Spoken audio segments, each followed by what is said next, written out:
Let's bring in Heidi Yetman to the conversation. She is the president of the Quebec Provincial Association of Teachers. Good Monday morning to you, Heidi, and good to see you again as well.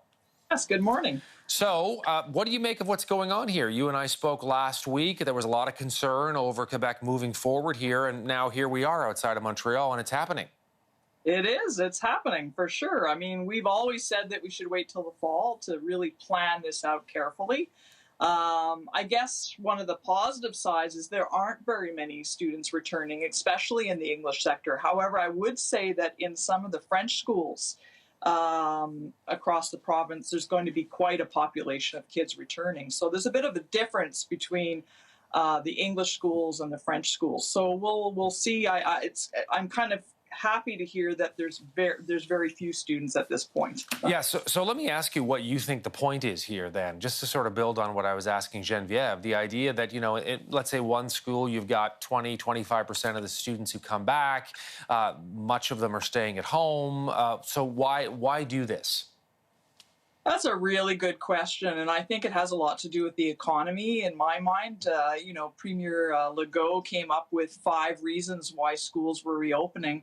Out of the 5 reasons, one of the reasons was for the good of the children. It'll be interesting to see how kids make out in this new reality, and if they really feel like this is what they want to do every day, to spend most of their time in the same room at the same desk. We'll see if it's for the good of the children or not. Another reason was because he said that, it's limited risk with kids. Now, we know that's not true because in the last week, there's been a couple of emergency daycares, one in Quebec that had a COVID-19 breakout. So yes, kids can carry the virus and they can pass it on to adults. So I'm trying to figure it out. I think it really has to do with the economy, making sure that parents can get back to work.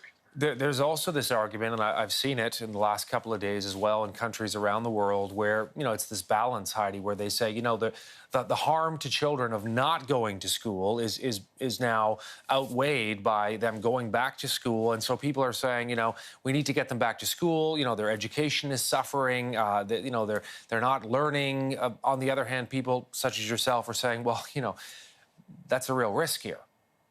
Well, I think that school is, I believe in education. I think it's really important. But I think that we can do learning outside of the building as well. My main concern here is the health and safety of everybody, right? So I think we can do learning outside of the building. I have a son who's in grade 11. Unfortunately, it's his grad year, so that's really tough for him. But he's been making movies, so he's really having a great time doing something that he really loves, and I think he's learning something at the same time. So there are opportunities of learning outside of the building. Heidi, great to have you back with us today, and no doubt we'll speak to you again. Yes, wonderful. Have a great day. You as well. Heidi Yetman joining us there from Quebec.